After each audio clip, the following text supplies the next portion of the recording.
आपको बता दें कि पुलिस पर पथराव की भी जानकारी और तस्वीरें सामने निकल कर आ रही हैं।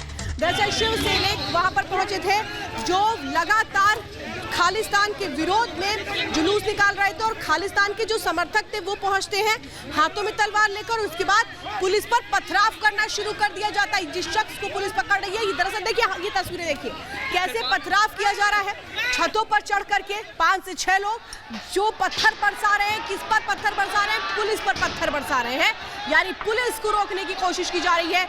इन तस्वीरों में अनुपमा हम साफ देख पा रहे हैं। बिल्कुल, और देखिए ये तस्वीरें सच में डराने वाली हैं। ये सच में डराने वाली तस्वीरें हैं क्योंकि इससे पहले भी ठीक 1 हफ्ते पहले दिल्ली के जहांगीरपुरी में किस तरीके की तस्वीरें सामने आई थी, सबने देखा था। और उसके बाद अब पंजाब के पटियाला की ये तस्वीरें जहां पर पुलिस पर पथराव किया गया, शिवसेना के समर्थकों पर पथराव किया गया। और ये तस्वीरें आपके सामने देखिए किस तरीके से बिना देखे हुए ये मोटे मोटे पत्थर जो है किस तरीके से बरसाए जा रहे हैं पुलिस पर। और पटियाला में पुलिस से जिस तरीके से टकराव हुआ है, अलग अलग वीडियोस उसकी निकलकर सामने आ रही हैं। एक तरफ खालिस्तानी समर्थक तो दूसरी तरफ शिवसैनिक समर्थक जो हैं वो वहां मौजूद थे।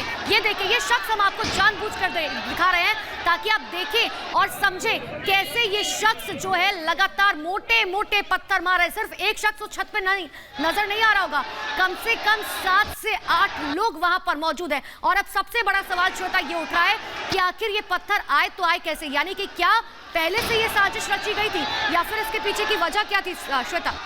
बिल्कुल, ये तस्वीरें हम दिखा रहे हैं। देखिए लाल घेरे में जो आप देख रहे हैं ये पत्थर है। ये पत्थर फेंके जा रहे हैं छत से पत्थर फेंके जा रहे हैं, यानी पत्थर छत पर इकट्ठा करके रखे गए थे कि अगर इस तरह का कोई कुछ होता है तो फिर हम पत्थर बरसाना शुरू कर दें, या हम जब विरोध करने के लिए उतरे तो कैसे पत्थर बरसाना शुरू कर दें। यही है वो शख्स जो खालिस्तान के समर्थन में पहुंचे ये लोग थे और हाथों में तलवार लेकर पुलिस पर भी हमला करने की कोशिश कर रहे थे जब पुलिस इनको रोकने की कोशिश कर रही थी। ये जो 2 गुटों में तनाव इस वक्त हम आपको दिखा रहे हैं वो हुआ क्यों है, ये हम आपको लगातार बता रहे हैं। लेकिन यहाँ पर स्थितियों को किस तरह से तनावपूर्ण करने की कोशिश की जाती है, 2 तस्वीरें इस वक्त आप देख रहे हैं कि कैसे पथराव किया जाता है। अमनदीप हमारे साथ लगातार है। अमनदीप, तस्वीरों में देखकर साफ नजर आता है कि पूरी तरह से प्री प्लानिंग था कि कैसे पत्थर बरसा दिए जाएं, किस तरह से तलवार निकाल ली जाए और स्थितियों को तनावपूर्ण बना दिया जाए।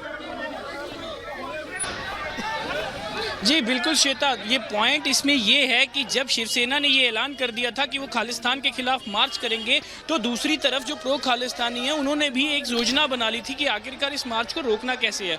और उसी योजना के तहत ये पत्थर बरसाए गए, ये तलवारें निकाली गई, जिसमें एक बंदा इंजर्ड हो चुका है और उसको हॉस्पिटलाइज करवा दिया गया है। लेकिन इस सब के बावजूद भी सबसे बड़ा फेलियर ये है कि आखिरकार इंटेलिजेंस कहाँ थी। अगर ये सारी चीज़ एक योजना के तहत की गई थी तो आखिरकार इंटेलिजेंस को इनपुट क्यों नहीं था और ये क्लैश जो है वो अवॉइड किया जा सकता।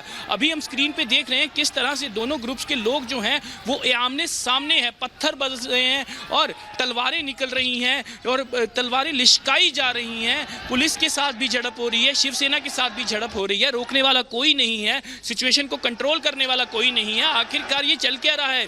सबसे बड़ा सवाल ये है कि इस तरह की स्थिति में लॉ एंड ऑर्डर सिचुएशन कैसे मेंटेन होगा, जहां पे वेपन्स शरेआम निकल रहे हैं, जहां पे पत्थर बरसाने वाले लोग प्रो खालिस्तानी के जो है वो नारे लगा रहे हैं खालिस्तान जिंदाबाद के, और शिवसेना जो दूसरी तरफ खड़ी है वो खालिस्तान के खिलाफ नारे लगा रही है। तनाव और भी जो है वो बढ़ता चला जा रहा है पटियाला में। कंट्रोल करेगा और करेगा कौन और होगा कैसे, जब पुलिस भी सारे मसले से बचती हुई नजर आ रही है? क्योंकि जो मैन हैंडलिंग हो रही है, वो जो झड़प हो रही है वो पुलिस के साथ भी हो रही है। वो सारी चीजें तस्वीरों में विजिबल हैं कि आखिरकार किस तरह से इन लोगों ने पुलिस को भी अपने झमेले में ले लिया है। ये एक बहुत तनावपूर्ण स्थिति है जहां पे अब और भी पुलिस फोर्स जो है वो पुश कर दी गई है ताकि ये लॉ एंड ऑर्डर सिचुएशन को मेंटेन किया जाए। और ये जो तस्वीरें हैं ये बहुत ही जो खतरनाक तस्वीरें हैं, इस तरह की तस्वीरें आज से पहले कभी नहीं देखी गई।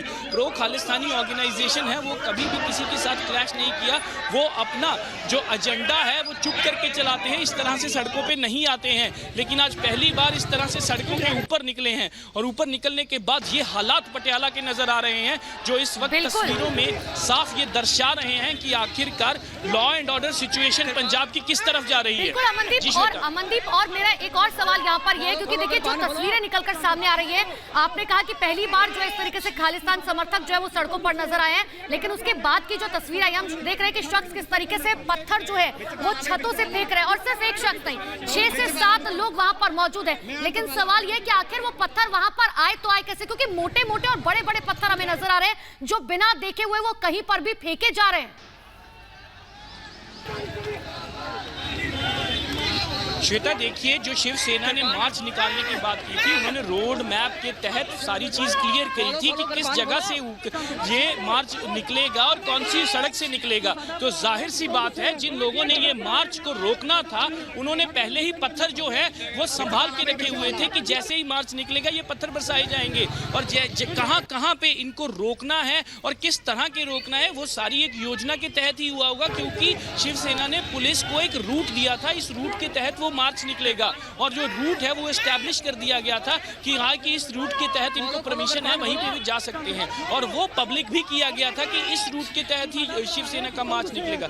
यानी कि जो लोग उस मार्च का विरोध करने वाले थे, जो लोग खालिस्तान जिंदाबाद के नारे लगा रहे हैं, उन लोगों को ये पता था कि किस रोड से ये निकलना था। इसी वजह से ये क्लैश जो है वो बढ़ता चला गया। पत्थर ऊपर से भी, छतों से पत्थर आ रहे हैं, सड़क से तलवार निकल रही है, मैन हैंडलिंग हो रही है, धक्का मुक्की हो रही है, पुलिस भी बीच में जो है वो रगड़ती हुई नजर आ रही है, लॉ एंड ऑर्डर सिचुएशन कहीं और ही जा रही है। ये सारे हालात जो हैं, ये पंजाब के लिए बहुत ही अच्छे हालात नहीं हैं। ऐसा पंजाब में पहले कभी नहीं हुआ।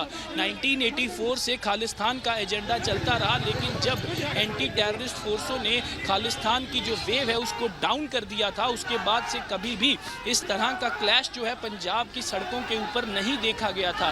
लेकिन आज बहुत साल बाद 2022 में जब आम आदमी पार्टी की सरकार आती है तो इस तरह की लॉ एंड ऑर्डर सिचुएशन सामने नजर आती है। ये बहुत ही शॉकिंग और सरप्राइजिंग सिचुएशन है पंजाब के लिए, क्योंकि पंजाब एक और जो है वो आतंकवाद का दौर इसी को लेकर मेरा आपसे सवाल भी था, क्योंकि अगर नए मुख्यमंत्री अभी बने हैं भगवंत मान, क्या उन्हें जो है इस बात की जानकारी है, क्या उन्होंने रिपोर्ट मांगी अधिकारियों से, इसके बारे में क्या जानकारी? देखिए, अभी तक कोई भी ऐसी जानकारी नहीं है, लेकिन ये बात फैक्ट है कि भगवंत मान के पास होम डिपार्टमेंट का पोर्टफोलियो है। पुलिस और लॉ एंड ऑर्डर सिचुएशन भगवंत मान की जिम्मेवारी है, कोई दूसरे मंत्री की नहीं है। तो सिचुएशन है ज़रूर भगवंत मान को एक्सप्लेन कर दी गई होगी, क्योंकि आईजी से एडीजीपी लेवल के जो ऑफिसर्स हैं वो ऑलरेडी इसमें इंटरवीन कर चुके हैं, रिपोर्ट्स बन रही हैं। लेकिन सबसे जो प्रायोरिटी है पुलिस की, वो सारी इस चीज़ को डिफ्यूज़ करने की प्रायोरिटी है। सारा जोर प्रशासन और पुलिस का ये लगा है कि दोनों ही ग्रुप्स को डीएस्केलेट कर दिया जाए और सिचुएशन को डिफ्यूज कर दिया जाए, क्योंकि अगर ये सिचुएशन बढ़ती है तो ये इसका अंत पता नहीं कहां पर होगा श्वेता, क्योंकि इसके बाद आखिरकार ये सिचुएशन किस लेवल पे जाएगी उसका अंदाजा नहीं लगाया जा सकता। तो सारी की सारी पुलिस और प्रशासन जो है वो इसको डिफ्यूज करने पे लगी हुई है और ADGP security, ADGP law and order sir, जो ऑफिसर है आईजी, ये सब ये लोग इकट्ठा कैसे हो पाए, पत्थर कहां से आ गए घर पर? क्योंकि ये तो पुलिस को भी अच्छे से पता होगा कि ऐसे हालात में कुछ भी हो सकता है। अगर इस तरह का जुलूस निकलेगा तो फिर लॉ एंड ऑर्डर की सिचुएशन टेंस हो सकती है। तो फिर इजाजत कैसे दी गई?